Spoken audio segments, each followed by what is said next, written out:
Bernard-Henri Lévy, bonjour. Bonjour. Vous êtes en Suisse pour une conférence sur Baudelaire. On va parler de ça, parler de l'actualité du monde arabe, d'Israël, de vos engagements. On dit que vous tenez un journal vraiment quotidien, c'est vrai? Oui, depuis 40 ans. Et qu'il est secret.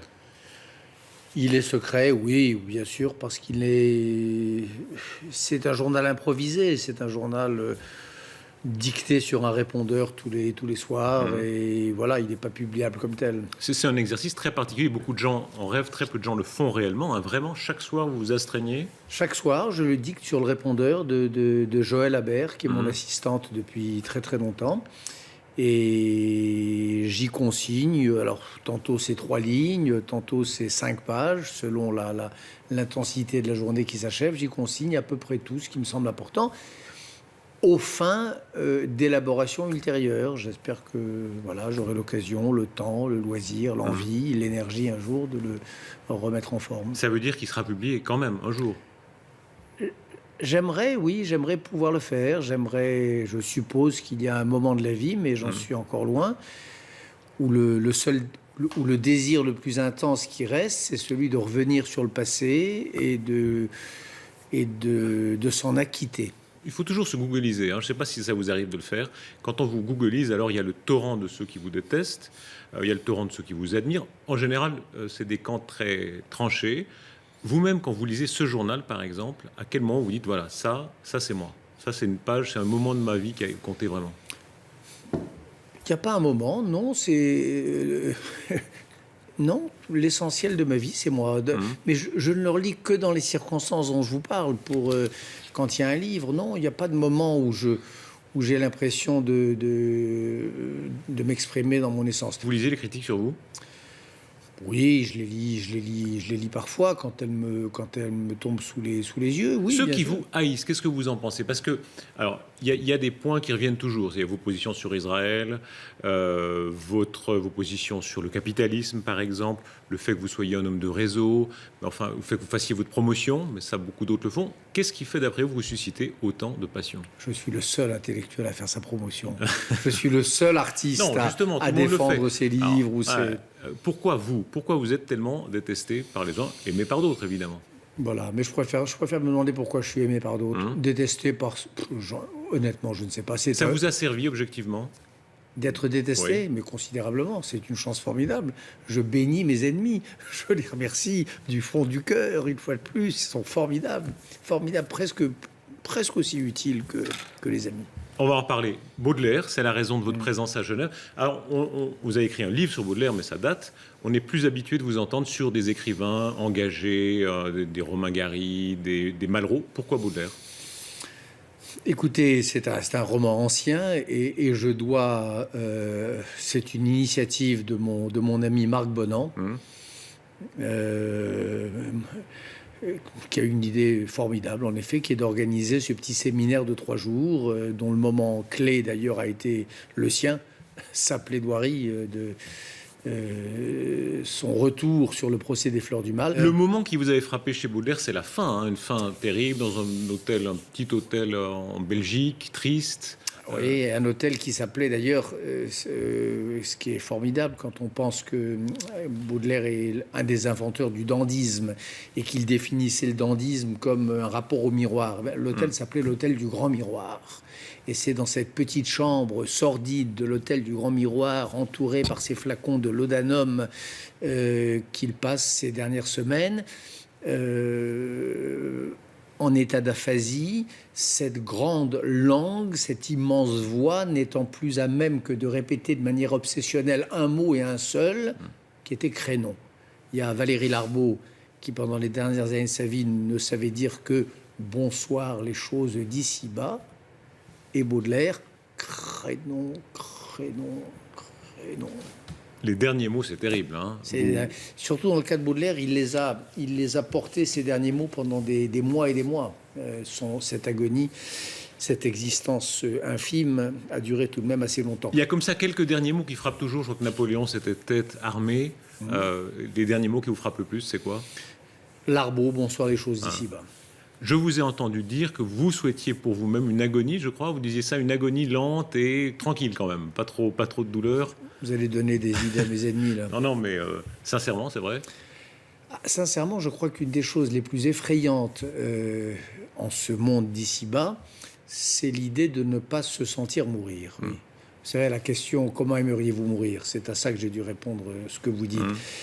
J'ai sûrement dû dire que je ne voulais surtout pas mourir sans m'en apercevoir, dans mon sommeil. Les gens disent souvent ça. Ça veut dire cette expérience-là aussi, il faut la connaître. Je crois qu'il faut vivre cette expérience-là, oui, il faut vivre ce passage-là. C'est un moment dont je suis certainement pas impatient, mais dont je suis extrêmement curieux. Vous savez, j'ai préfacé il y a une quinzaine d'années le livre d'un père catholique sur la mort. C'est un aumônier de l'hôpital de Villejuif, du pavillon des cancéreux de Villejuif. Et il disait dans ce livre qu'une des choses les plus tristes dont il soit le témoin, c'était les parents des agonisants qu'il faisait venir en dernière extrémité et qui lui disaient « Mon père, donnez-lui les sacrements, mais surtout qu'il ne s'en aperçoive pas. » Et il trouvait, et il avait raison, que c'est la chose la plus triste du monde, cette espèce de sacrement en fraude, de sacrement dans le dos du malade. Donc ce dernier instant qu'on lui dérobe, alors que c'est un instant, j'imagine, et c'est ça que pensait Baudelaire et que je lui fais penser, mais qu'il pensait dans ce roman, ce moment tellement essentiel d'une vie quand même, où des choses se transmettent, où des regrets s'expriment, où des moments de la biographie se bouclent, où on laisse ou pas une dernière trace ou un dernier souvenir plus ou moins impérissable à ceux qui vous aiment, qui sont les plus importants. C'est si important, c'est tout ça. On va parler de la Syrie dans un instant. Vous citez l'exemple du Kosovo, c'est-à-dire l'OTAN qui, même sans l'ONU, va bombarder pour le Kosovo. Le recours à la force américain, y compris en Libye, vous l'avez admiré? Non. D'abord, j'admire jamais le recours à la force. Je hais la force. Donc je n'admire jamais le recours à la force quand ça n'est pas de la légitime défense. Est-ce que vous haïssez vraiment la force? Pardon, quand votre film, Le Serment de Tobrouk, qui sort d'ailleurs là en DVD, raconte votre intervention en Libye, vous avez compté dans cette intervention-là, on sent qu'il y a chez vous une jubilation de la guerre juste, franchement? Non, pas une jubilation, bien sûr que non. Le livre d'où Le Serment de Tobrouk était tiré s'appelait La guerre sans l'aimer. Et ça dit bien ce que ça veut dire. Je n'aime pas la guerre. J'en ai couvert pour des journaux beaucoup, depuis l'époque du Bangladesh, il y a 42 ans. Donc je le connais, le spectacle de la guerre. Je connais la sale odeur des charniers. Je connais le regard effrayé du gamin de 18 ans qu'on envoie au front et qui fait dans son froc de peur. Je sais tout ça. Je sais que c'est atroce. Tout ça, oui. Mais l'intensité de la guerre, le frisson de la guerre, la référence que vous faites à la France libre, il y a une dimension romanesque aussi dans tout ça, non? Mais la France libre, c'est pas la guerre qui me fascine dans la France libre, c'est la liberté. C'est l'antinazisme, c'est le courage, c'est des gens qui, contre toute raison, alors que leurs contemporains se couchent, décident de rester debout. C'est ça qui me fascine. C'est pas la guerre, c'est pas la violence. La Syrie, la question se pose précisément. On est maintenant il n'y a pas de compte exact, mais enfin plusieurs dizaines de milliers de morts. 50 000 morts probablement. Aucune intervention réelle. Voilà. Alors, de la communauté internationale. Donc, mon désir là encore, c'est pas, il y aurait pas de jubilation à ce qui est encore plus de guerre. Il y a en revanche de l'horreur devant ces 40 000, 45 000, 50 000 morts qui nous laissent totalement indifférents. Est-ce qu'une intervention militaire style Libye est possible et souhaitable en Syrie? Totalement souhaitable et totalement possible. Alors pas le même format, ce sera peut-être pas la France, j'en sais rien, j'espère que la France en serait, mais possible, oui, souhaitable, oui, bien sûr, souhaitable. Mais tout est plus souhaitable que cette idée que tous les jours, il y a des centaines d'enfants, de femmes qui meurent à nouveau. Sous quelle forme, Bernard Lévy, sous quelle forme intervenir en Syrie précisément? Ça veut dire, même sans un mandat de l'ONU, c'est imaginable selon vous?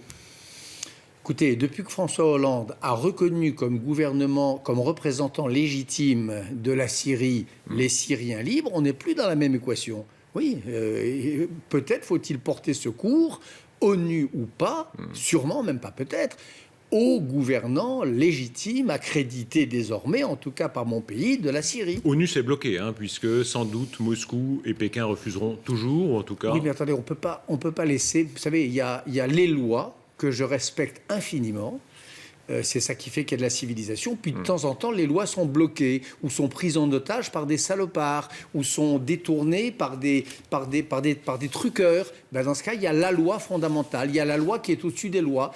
Si les mécanismes de l'ONU sont suffisamment tordus pour que les assassins de Tchétchénie et les occupants du Tibet puissent décréter qu'est-ce qui est juste ou pas, ben il faut se passer de l'ONU. Et il faudra réformer l'ONU. Alors ça, moi, je peux vous dire, un des grands chantiers de notre génération devrait être et sera, il y a eu le temps de la Société des Nations, il y a eu le temps de l'ONU, de Kurt Waldheim à Ban Ki-moon en passant par Boutros-Ghali, il faut une troisième organisation internationale qui ne sera plus l'ONU telle que nous la connaissons aujourd'hui, avec ces États voyous qui ont la même voix que les États civilisés, avec le Pakistan ou la Libye de Kadhafi qui était à la tête de la Commission des droits de l'homme, et ainsi de suite. Quand on voit l'ONU telle qu'elle fonctionne, le monde marche sur la tête. La revue de 2012, c'est le monde arabe évidemment, c'est toutes ces élections qu'il y a eu dans le monde arabe. Alors, vous avez en Libye agi pour participer à la chute de Kadhafi. On a vu la suite, en Tunisie les islamistes, en Égypte les islamistes, victoire écrasante. Et en Libye En Libye, la charia quand même revendiquée par beaucoup. Pas du tout. En Libye, pas du tout. Pas du tout. En Libye, non, attendez, vous parlez des élections en Égypte et en Tunisie. Victoire islamiste. Oui, parlons des élections en Libye. En juin dernier, victoire des démocrates, défaite à plate couture des islamistes. La revendication de la charia, ça vous a pas choqué? Si. Mais bien entendu que ça m'a choqué, mais c'est pas ça le problème. Le problème, c'est pas qu'elle soit revendiquée. Le problème, c'est pas qu'elle soit revendiquée, le problème, c'est qu'elle soit appliquée. Pour l'instant, c'est les démocrates qui ont gagné les élections. Le premier ministre libyen, c'est M.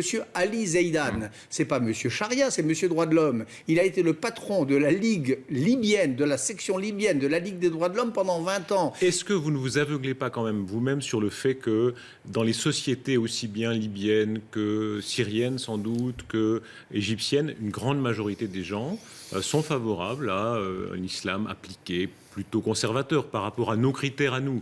C'est effectivement plutôt la charia. L'islam conservateur, qui suis-je pour... c'est très très bien. On ne va pas découvrir la Lune. Que la Libye soit un pays musulman et qu'il y ait des musulmans conservateurs, où est le problème? Le problème, c'est pas ça. Le problème, c'est lorsqu'on arrive chez Ben Laden, lorsqu'on arrive chez les frères musulmans, lorsqu'on arrive à amputer la main des voleurs, ainsi de suite. Est-ce qu'on ne s'est pas illusionné quand même quand on disait, voilà, pour l'Égypte, cette petite couche d'étudiants sur Facebook, etc., allait changer le pays? C'est pas le cas pour l'instant. D'abord, on sait qui on. Moi, je parle de la Libye. Moi, je dis aujourd'hui, et là-dessus, je dis depuis 10 ans, en tout cas depuis mon livre sur Daniel Pearl et avant, à l'époque où j'ai fait des reportages pour Le Monde, en Algérie. Je dis que la grande contradiction de notre temps, le grand clash de civilisation, c'est pas entre l'Occident et le monde musulman, c'est à l'intérieur du monde musulman, entre l'islam modéré et l'islam radical. Ça, c'est la grande affaire. C'est la grande affaire dans le monde arabe, c'est la grande affaire en Pakistan, c'est la grande affaire en Iran. Islam contre islam. Islam des Lumières compatible avec les droits de l'homme contre islam obscurantiste et pactisant avec, et fomentant un nouveau totalitarisme. C'est ça la vérité. C'est ça la grande bataille que nous avons à livrer depuis 10 ou 15 ans et que nous aurons encore à livrer pendant les 10 ou 15 ans qui vont venir. La bataille contre le communisme, elle a duré 70 ans. La bataille contre le nazisme ou contre les fascismes, de la marche sur Rome jusqu'à la chute d'Hitler, ça a duré 30 ans. Cette bataille à l'intérieur de l'islam, dans laquelle nous avons, je crois, le devoir d'aider les musulmans modérés et amis des droits de l'homme, elle va peut-être durer encore 10 ou 15 ans, j'en sais rien. Mahmoud Abbas était notre invité avant vous, représentant palestinien en Suisse. La grande demande palestinienne, État observateur à l'ONU. Israël s'y oppose. Est-ce que là, c'est pas un signe de très mauvaise volonté? Moi, je suis, pour l'instant, vous savez, il y a un signe terrible, c'est que quand Israël se retire de la bande de Gaza, les gens qui ont pris le pouvoir par la force à Gaza, qui sont le Hamas, répondent en arrosant Israël ou le sud d'Israël, et pas seulement le sud, d'une pluie de roquettes. Hamas, très populaire quand même, qui a gagné beaucoup d'élections. Oui, ben d'accord, mais Hitler était très populaire aussi. Je veux dire, il a gagné aussi l'élection en 1933. C'est très bien d'être populaire, mais enfin, on peut aussi être un fasciste, ce qui est le cas du Hamas, qui sont une filiale des frères musulmans, lesquels sont nés en 1927 ou 28 en Égypte sur une ligne fasciste. Voilà. Sur l'État observateur, vous ne m'avez pas répondu. Quand on dit Moi, on est je suis pour deux pour- États pacifiques Eh côte ben à côte, voilà.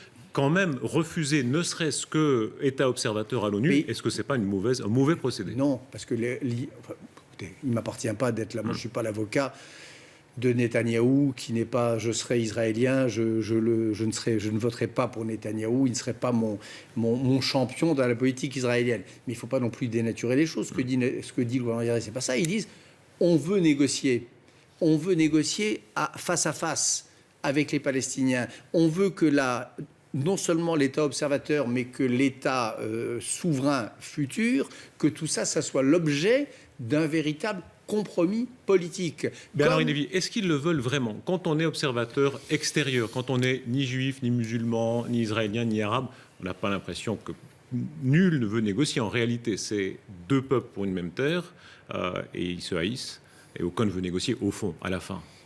Mais ni juif ni musulman, ça veut dire quoi? Moi, c'est pas parce que je suis ni juif ni musulman, en l'occurrence juif, que je pense qu'il fait jour à midi. Il fait jour à midi, c'est quoi? C'est que l'immense majorité aujourd'hui du peuple israélien veut la paix. Alors, est-ce qu'ils sont enchantés à l'idée qu'il y a un État palestinien? Sûrement pas. Mais est-ce qu'ils pensent qu'il y a moyen de l'éviter? Non.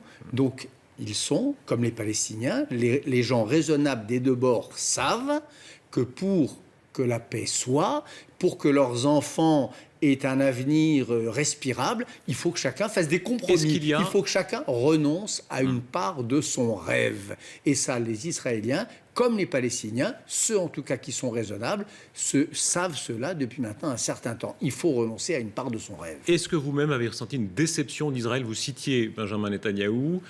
Quand on compare à une génération d'autres dirigeants israéliens, les Golda Meir, les Ben Gourion, même les Yitzhak Shamir, dans tous les camps, là, Netanyahou, Avigdor Lieberman, vous-même l'avez portraituré de manière très négative. Franchement, il y a une baisse, ne serait-ce que de qualité de personnel politique, ça vous l'avez vu? Mais naturellement, Lieberman, c'est une caricature de tout, de ministres, d'Israéliens, d'hommes politiques, naturellement. Est-ce que c'est une honte pour Israël d'avoir un ministre des Affaires étrangères comme ça? Non, c'est pas une honte pour Israël, parce qu'Israël est plus grand que cela. Pardon, s'il était en Europe, un représentant d'un pays européen, vous seriez parmi les premiers à dire boycottons ces gens, ne les recevons pas? Non, franchement.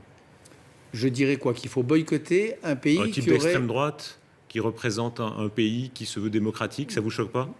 Mais attendez, je n'ai jamais dit qu'il fallait boycotter un pays parce qu'il a un ministre qui ne correspond pas à mes idées, certainement pas. Confondre un gouvernement avec un ministre, le ministre avec un peuple, le peuple avec la tradition dont il est le porteur, tout ça n'a pas de sens. 2012, sur le plan économique, vous mentionniez tout à l'heure Obama, son action pour les règles en matière économique. Est-ce qu'on a vécu une crise historique du capitalisme? Oui, bien sûr qu'on a vécu une crise historique du capitalisme et on a vécu en même temps une capacité historique du système à y réagir. Quand on regarde la chronique de la crise des années 30 et la chronique de la crise actuelle, c'est vrai c'est un peu le jour et la nuit. Il y a une ressource, une intelligence du système bien plus grande aujourd'hui qu'il y a 80 ans. Est-ce qu'il n'y a pas une démagogie anticapitaliste? On dit la crise, les débordements, etc. Globalement, si on regarde ce qui s'est passé dans les pays capitalistes depuis la guerre, quel développement par rapport à tout ce qu'on a vu dans d'autres pays? Quel développement et quelle réactivité aujourd'hui. Le système à fabriquer ces anticorps. Il les a mobilisés. C'est pas fini. Il faudra aller davantage. Il faudrait... moi, je suis partisan d'une régulation plus stricte des marchés, d'une interdiction de certaines pratiques hyper spéculatives, d'une séparation des deux métiers dans les banques, métiers de dépôt et métiers d'investissement. Au risque, de casser une sorte d'énergie capitaliste qui existe aux États-Unis, qui en Europe est un peu cassée. Je crois qu'on ne casserait rien. Vous savez, il y a une pratique sur les marchés qui sont les ventes à découvert d'actions. Les ventes à découvert d'actions qui consistent à vendre une action que l'on emprunte et que l'on ne possède pas et qu'on paiera lorsqu'on aura empêché son bénéfice. Les deux crises de 2008 et de 2010, les deux fois, les trois plus grandes places mondiales, New York, Londres et Paris, ont interdit pendant quelques semaines, dans certains cas, ou quelques mois dans d'autres, les ventes à découvert. Vous le savez, ça n'a eu aucune espèce de conséquence négative. Ça n'a certainement pas détruit ou amenuisé la capacité et l'énergie du système. Au contraire, ce qui tétanise le système, ce qui casse son énergie, c'est l'idée qu'il y a des petits Mickey, des spéculateurs qui, depuis leur loft new-yorkais, font des fortunes en spéculant contre une monnaie, en attaquant une entreprise, une grande entreprise avec une grande histoire, avec de nombreux employés, en les mettant sur la paille. Ça casse le système. Ça enlève le moral aux gens. Pas le fait de moraliser le système. Moi, je pense que le capitalisme, c'est pour très longtemps, et peut-être en tout cas pour très longtemps, le moins mauvais des systèmes, au sens où Churchill le disait, de la démocratie. Simplement, rien n'interdit de compter jusqu'à 2 et de le réformer, de lui permettre de fonctionner encore mieux. C'est ce que font les Suisses aujourd'hui, d'ailleurs aussi. C'est ce que font les Français. C'est ce que font à peu près tous les pays où il y a des gens pour réfléchir à tout ça. Et ils ont raison, tant mieux. Bernard Lévy, merci. On arrive au terme à peu près de cette émission. La Libye, on peut vous lire toujours, c'est la guerre sans l'aimer. On parlait de Baudelaire, on peut remonter quand vous lisez les derniers jours de Charles Baudelaire. Après la Libye, franchement, vous n'avez pas eu un baby blues, c'était tellement fort ce que vous avez vécu. C'est la première fois, franchement, que vous réussissiez, c'est-à-dire que, au-delà de la tribune, vous arriviez dans l'action à exister. Après ça, c'est dur, non ? Non, j'arrivais dans l'action. Ce dont je suis très fier, c'est d'avoir contribuer à ce que des gens formidables, comme le Premier ministre actuel de Libye, en effet, puissent changer le cours de l'histoire de leur pays. Ça, j'en suis très fier. Et il n'y a pas eu de baby blues. Il y a eu et il y a encore une très, très grande émotion, une très grande satisfaction. J'ai eu le sentiment, pendant cette période, de faire mon métier d'écrivain et d'homme. Faire son métier d'homme, c'est pas donné à chaque instant d'une vie. Vous êtes en Suisse pour Baudelaire. On le rappelait, je vais vous lire une phrase de Baudelaire, je l'ai trouvée un peu au hasard. Il faut toujours être ivre, tout est là. Pour ne pas sentir l'horrible fardeau du temps qui brise vos épaules et vous penche vers la terre, il faut vous enivrer sans trêve. Mais de quoi ? De vin, de poésie ou de vertu, à votre guise, mais enivrez-vous. Quel est votre vin à vous ? Les mots, la littérature, la langue française, que j'aime, qui est ma colonne vertébrale, qui est ma source et ma ressource et mon refuge et ce qui me fait avancer. Ça veut dire quoi ? Même après, alors quand vous êtes sur les tréteaux, quand vous êtes à la télévision, là, retour aux mots, c'est quand même l'essentiel ? Ça veut dire que l'essentiel, quand je vais vous quitter là tout à l'heure, je vais retourner dans ma chambre d'hôtel et je vais retourner à ma page blanche qui ne me procure que très peu d'angoisse et beaucoup de joie, et je vais retourner à mon établi, à tenter de façonner, d'ajuster comme un bon artisan mes mots, et cela me procure un très grand plaisir. Bernard Lévy, merci.